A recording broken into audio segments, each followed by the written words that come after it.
नमस्कार मित्रांनो, तुम्ही जर पीएम किसान सन्मान निधी योजनेअंतर्गत लाभ घेत असाल तर तुमच्यासाठी ही माहिती अतिशय महत्त्वपूर्ण आहे. कारण भरपूर असे शेतकरी या योजनेपासून आता अपात्र होणार आहेत. तुमचा सुद्धा नंबर यामध्ये असू शकते का, याबद्दलची माहिती व्यवस्थित आपण या व्हिडिओच्या माध्यमातून समजून घेणार आहोत.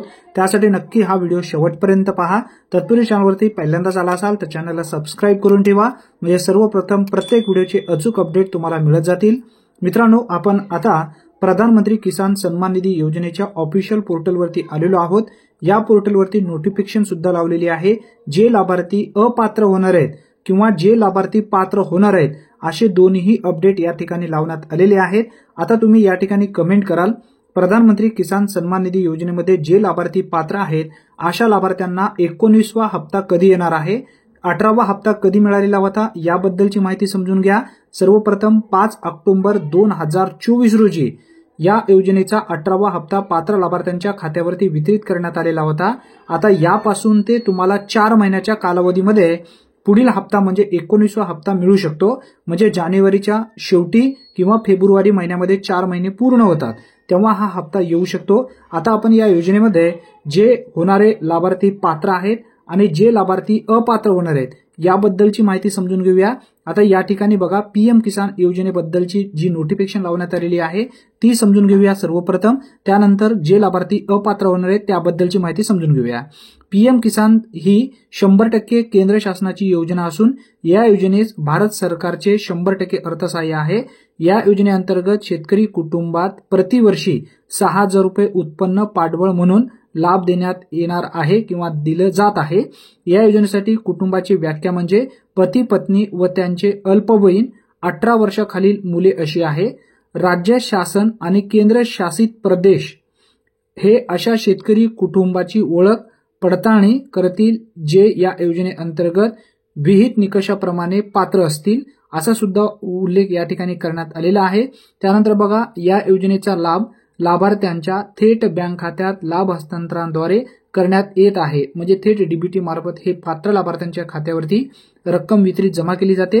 या योजनेसाठी अनेक अपात्रतेचे अटी आहेत. आता कोणकोणते अपात्रतेचे अटी आहेत याबद्दलची माहिती समजून घेऊया.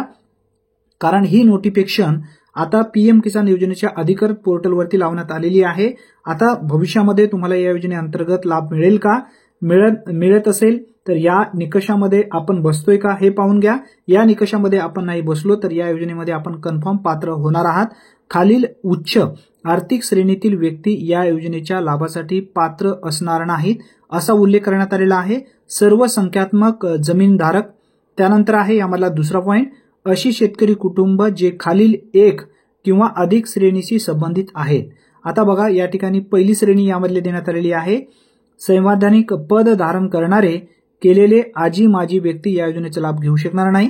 त्यानंतर बघा, आजी माजी मंत्री, राज्यमंत्री, आजी माजी खासदार, राज्यसभा सदस्य, आजी माजी विधानसभा विधान परिषद सदस्य, आजी माजी महानगरपालिकेचे महापौर, आजी माजी जिल्हा परिषदेचे अध्यक्ष या योजनेचा लाभ घेऊ शकणार नाहीत. भरपूर असे लाभार्थी लाभ घेत होते, अशा लाभार्थ्यांना आता या योजनेपासून दूर केलं जाणार आहे असा सुद्धा उल्लेख करण्यात आलेला आहे. केंद्र व राज्य शासनाचे सर्व कार्यरत निवृत्ती अधिकारी, कर्मचारी, शासन अंगीकृत निमशासकीय संस्थेच्या अखत्यारीतील कार्यालयामधील आणि स्वायत्त संस्थेचे सर्व अधिकारी कर्मचारी तसेच स्थानिक स्वराज्य संस्थेमधील नियमित अधिकारी कर्मचारी या योजनेचा लाभ घेऊ शकणार नाही. म्हणजे जे लाभार्थी परमनंट आहेत अशा लाभार्थ्यांना या योजनेपासून आता दूर केलं जाणार आहे. मित्रांनो, जर तुम्ही कॉन्ट्रॅक्ट बेसमध्ये असाल, तुम्हाला पेमेंट 1,20,000 रुपयापेक्षा कमी आहे, म्हणजे वर्षाचं तुमचं जो उत्पन्न आहे 1,20,000 पेक्षा जर कमी असेल तर तुम्हाला या योजनेचा लाभ मिळेल. 1,20,000 पेक्षा जास्त उत्पन्न जर असेल तर तुम्ही या योजनेमध्ये पात्र होणार नाही असा सुद्धा उल्लेख या ठिकाणी देण्यात आलेला आहे.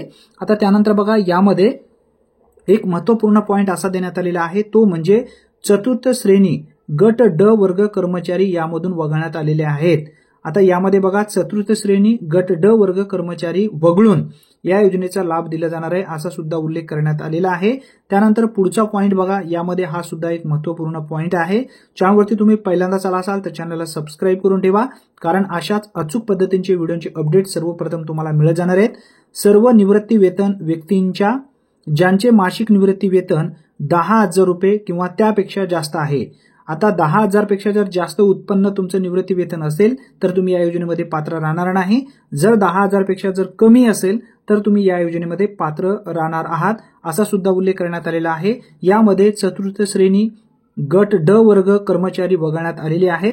म्हणजे अशा लाभार्थ्यांना गट ड कर्मचारी चतुर्थ श्रेणी जे आहेत यामध्ये गट ड वर्गातील कर्मचारी या योजनेसाठी पात्र असणार आहेत. मागील वर्षात आयकर भरलेल्या सर्व व्यक्ती या योजनेपासून दूर राहणार आहेत. म्हणजे जे लाभार्थी ITR फाईल रिटर्न केलेली आहेत मागच्या वर्षी, अशा लाभार्थ्यांना या योजनेचा लाभ दिला जाणार नाही, असा सुद्धा उल्लेख करण्यात आलेला आहे. म्हणजे इन्कम टॅक्स भरणारे व्यक्ती या योजनेपासून आता दूर राहणार आहेत. त्यानंतर बघा, नोंदणीकृत व्यावसायिक डॉक्टर, वकील, अभियंता म्हणजे इंजिनियर असेल, डॉक्टर असेल, वकील असतील, सनदी लेखपाल, CA, वास्तुशास्त्रज्ञ इत्यादी क्षेत्रातील व्यक्ती या योजनेपासून आता दूर होणार आहेत, म्हणजे वंचित राहणार आहेत. अशा व्यक्तींना या योजनेचा लाभ दिला जाणार नाही. आता तुम्ही जर या ठिकाणी जे निकष दिलेले आहेत या निकषामध्ये जर तुम्ही बसत असाल तर तुम्ही या योजनेस पात्र राहणार नाहीत. या योजनेचे जे अपात्रतेचे निकष देण्यात आलेले आहेत यामध्ये जर तुम्ही बसत नसाल तर हमखास तुम्हाला या योजनेमध्ये लाभ दिला जाणार आहे. तुम्ही अपात्र होणार नाही, तुम्ही कंटिन्यू पात्र राहणार आहात. या ठिकाणी जे काही निकष लावण्यात आलेले आहेत ते निकषामध्ये तुम्ही बसताय का हे बघा. जर निकषामध्ये नसेल तर काळजी करण्याची गरज नाही, हमखास तुम्ही या योजनेमध्ये पात्र राहणार आहात.